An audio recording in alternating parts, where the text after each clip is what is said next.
आपका हमारे चैनल गीता ज्ञान यूट्यूब पर। दोस्तों, मैं आपके लिए ज्ञान का खजाना कहानियों के माध्यम से लेकर आता हूँ।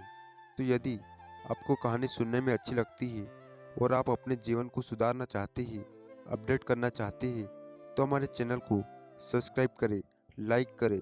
और यदि आपको लगता है कि यह कहानी आपको किसी प्रियजन को भी साझा करनी चाहिए, तो अपने सबसे अच्छे दोस्त को शेयर साझा अवश्य करें। और यदि हमारे चैनल का मेंबर ज्वाइन करना चाहते हो, तो आपका तहे दिल से स्वागत है। चैनल से जुड़िए जाइए। आपका यह कदम चैनल से जुड़कर आपके जीवन को सार्थक व उपयोगी सिद्ध होगा। तो चलिए प्रारंभ करते हैं आज की कहानियाँ। तो वीडियो के अंत तक अवश्य बने रहे। दोस्तों, एक दिन एक अंधेड़ उम्र का व्यक्ति अपने नौजवान पुत्र के साथ बुद्ध की ओर बढ़ा। जैसे ही वह प्रवचन स्थल के करीब पहुंचा, बुद्ध ने एक नज़र उस पर डाली और उसे बैठने का इशारा किया। प्रवचन समाप्त होने के बाद जब सभी लोग वहां से चले गए, तो बुद्ध ने उस व्यक्ति को पास बुलाया। वहां का माहौल बेहद सुकून भरा था।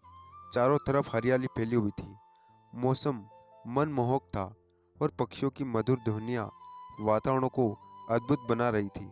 ऐसा दृश्य देखकर वह व्यक्ति भीतर से असीम शांति का अनुभव करने लगा। बुद्ध ने उसकी ओर देखते हुए कहा, बताइए, आप यहाँ क्यों आए हैं? व्यक्ति ने सिर झुकाते हुए कहा, तथागत, मैं 2 दिन की लंबी यात्रा करके अपने पुत्र को आपसे मिलवाने लाया हूँ। यह मेरा एकलौता पुत्र है, लेकिन यह हमेशा थका थका सा रहता है। ऐसा लगता है जैसे इसके भीतर कोई ऊर्जा ही नहीं बची। इसका स्वभाव ही बहुत चिड़चिड़ा हो गया है। हमारी छोटी छोटी बातों पर गुस्सा करना इसकी आदत बन गई है। कृपया इसे मार्गदर्शन दे। उस व्यक्ति ने गहरी चिंता के साथ आगे कहा, तथागत, मेरे पुत्र की स्थिति दिन ब दिन बिगड़ती जा रही है। इसकी उम्र कम है, लेकिन इसके दिखने की क्षमता पहले ही कमजोर हो चुकी है। इसके बाल भी इतने कम उम्र में सफ़ेद पड़ने लगे हैं। ये अपनी उम्र से कहीं अधिक बड़ा दिखने लगा है। मैं इसके स्वास्थ्य को लेकर बेहद ही चिंतित हूँ। जब मैं इसे वैद्य जी के पास ले गया, तो उन्होंने कुछ औषधियाँ दी और कहा कि इसे नाव कम लेने के लिए कहे। उन्होंने बताया कि अपने मन में अत्यधिक तनाव भर लेता है, जिसके कारण इसकी ऐसी हालत हो गई है। लेकिन तथागत, मैंने इसे बहुत समझाया कि तनाव क्या है और इसे कैसे दूर किया जाए, पर यह बात इसे समझ नहीं आई। दरअसल मुझे खुद नहीं पता कि तनाव आखिर होता क्या है, यह किन कारणों से आता है और इसे दिमाग से कैसे निकाला जाए। मैं यही समझने के लिए आपके पास आया हूँ। कृपया मेरी समस्या का समाधान करें। यह सुनकर बुद्ध ने उस युवक को ध्यान से देखा और उसके चेहरे की बारीकियों को निहारने लगे। उसकी आंखों को गौर से देखा और फिर उसका हाथ पकड़कर उसकी नब्ज की जांच की। इन सब विधियों के बाद बुद्ध ने गहरी नज़रों से उस व्यक्ति की ओर देखा और कहा, कोई भी व्यक्ति जानबूझकर तनाव नहीं लेना चाहता, फिर भी यह तनाव किसी दीमक की तरह मन को जकड़ लेता है। और दुख की बात यह है कि अधिकतर लोग यह समझ ही नहीं पाते कि वे तनाव के प्रभाव में जी रहे हैं। लेकिन अगर कोई व्यक्ति तनाव के कारणों को गहराई से समझ ले, तो इसे दूर करने का उपाय भी खोज सकता है। बुद्ध ने आगे समझाते हुए कहा, अगर कोई व्यक्ति तनाव को मापने का कोई तरीका जान ले और यह समझ जाए कि वह कितना तनाव में है, तो वह इस समस्या का समाधान भी खोज सकता है।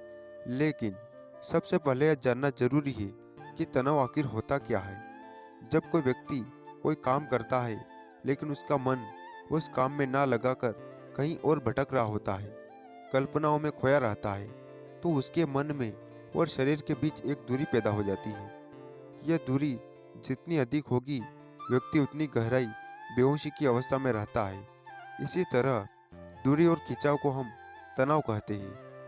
अब सोचने वाली बात यह है कि जब कोई व्यक्ति अपना पसंदीदा खेल खेलता है, तो उसके मन में और शरीर में इतनी चुस्ती और खुश क्यों भर जाती है, जबकि उसने तो अपने शरीर को थका होता है।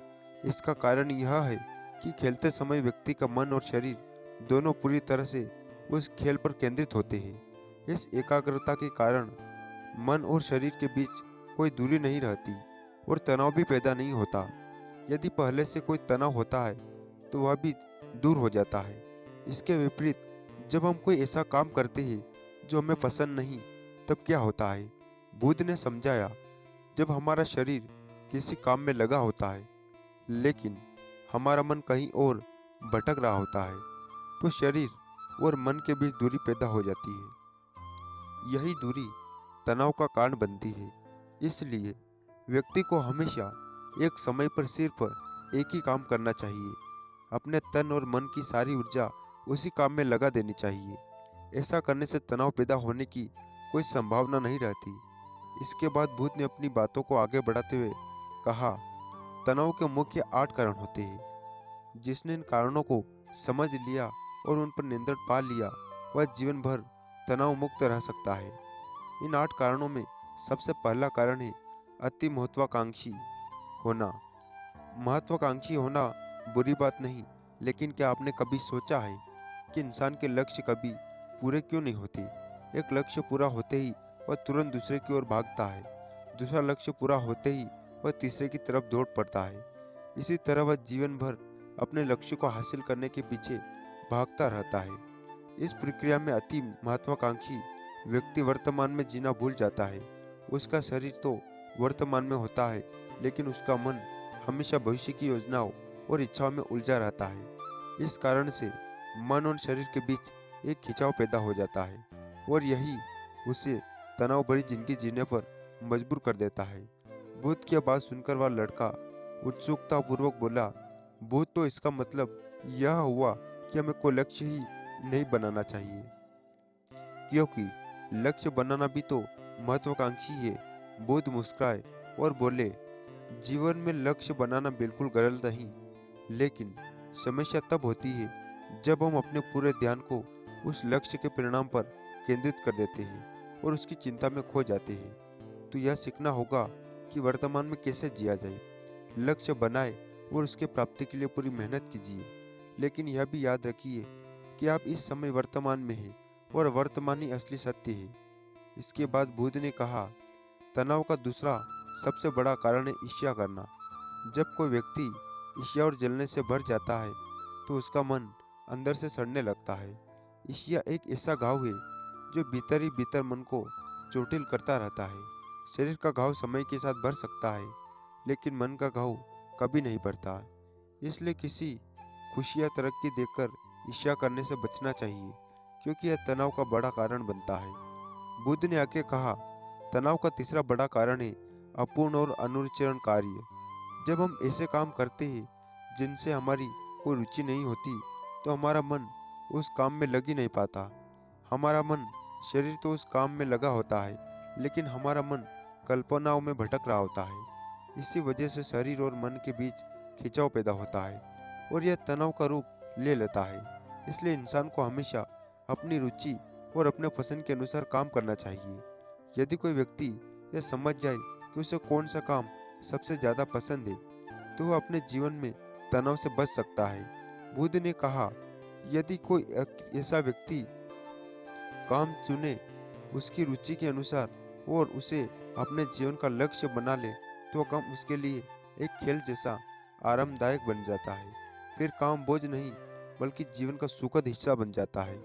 इसके बाद बुद्ध ने कहा, तनाव का चौथा बड़ा कारण है दूसरों से तुलना और उनसे अधिक की अपेक्षा करना। उन्होंने उस व्यक्ति की ओर इशारा करते हुए कहा, तुम एक पिता हो और स्वाभाविक है कि तुमने अपने बेटे के लिए कई अपेक्षाएं रखी होगी। तुम चाहते हो कि वह एक सफल व्यक्ति बने, तुम्हारा नाम रोशन करे, तुम्हारी हर बात माने और यह जीवन जिए। तुमने इसके लिए सोचा है, लेकिन क्या आज तक किसी की सारी अपेक्षाएं पूरी हुई है? बुद्ध ने समझाया, जब भी कोई व्यक्ति दूसरों से अपेक्षा रखने लगता है तो वह अनजाने में अपने लिए तनाव उत्पन्न कर लेता है। सोचो, अगर तुम्हारा बेटा तुम्हारी अपेक्षाओं के अनुसार व्यवहार नहीं करता या वैसा नहीं बन पाता जैसा तूने सोचा है, तो यह तुम्हारे दिमाग को तनावग्रस्त कर देगा और जब तुम तनाव में आ जाओगे तो इसका असर तुम्हारे व्यवहार पर पड़ेगा। तुम अपने बेटे के साथ ऐसा व्यवहार करोगे जिससे तुम्हारे आपसी रिश्ते और भी खराब हो सकते हैं। बुद्ध ने सलाह दी, इसलिए जितना संभव हो दूसरों से अपेक्षाओं कम से कम रखो। और यदि पूरी तरह तनाव मुक्त रहना चाहते हो तो दूसरे से कोई भी अपेक्षा रखना छोड़ दो। इसके बाद बुद्ध ने कहा, तनाव का पांचवा बड़ा कारण है शारीरिक कष्ट। जब कोई व्यक्ति किसी शारीरिक पीड़ा से गुजरता है तो उसका पूरा ध्यान उसी दर्द पर केंद्रित हो जाता है। उसका मन लगातार यह सोचता रहता है कि स्पष्ट कष्ट कब कब खत्म होगा। यह चिंता तनाव को और बढ़ा देती है। बुद्ध ने आगे कहा, जब व्यक्ति अपने मन शारीरिक कष्ट के बारे में दिन रात सोचता रहता है तो उसका मन दुख और नकारात्मक विचारों से भर जाता है। ऐसी स्थिति में व्यक्ति तनावग्रस्त हो जाता है। यह सुनकर वह व्यक्ति बोला, हे तथागत, शारीरिक कष्ट तो किसी भी व्यक्ति को हो सकता है, तो क्या इसका मतलब है व्यक्ति जीवन भर तनाव में ही जिएगा? बुद्ध ने उत्तर दिया, इंसान को यह बात समझनी चाहिए कि हमारा जीवन दुखों का आधार है। जैसे जैसे जीवन आगे बढ़ता है इसमें दुख, बीमारियां और अंत मृत्यु भी आती है। यह जीवन का स्वाभाविक हिस्सा है। कोई इनसे बच ना सकता है। फर्क बस इतना है कि किसी के जीवन में दुख जल्दी आते हैं और किसी के बाद में। उन्होंने समझाया, जब व्यक्ति सत्य को स्वीकार कर लेता है तो अपनी बीमारियों को लेकर अनावश्यक तनाव लेना बंद कर देता है, क्योंकि वह जानता है कि यह सब हमारे जीवन का हिस्सा है। बुद्ध ने सुझाव दिया, इसके लिए व्यक्ति को अपने शरीर का कभी ध्यान रखना चाहिए। अपने जीवन में नियमित व्यायाम और स्वस्थ जीवन शैली को अपनाना चाहिए। ऐसा करने से शरीर लंबे समय तक स्वस्थ रहेगा और सही तरीके से काम करेगा। इसके बाद बुद्ध ने कहा, तनाव का यही एक पांचवा कारण था। तो दोस्तों, आज का वीडियो बस यही तक था। आपको कैसा लगा आप कमेंट करके जरूर बताएं।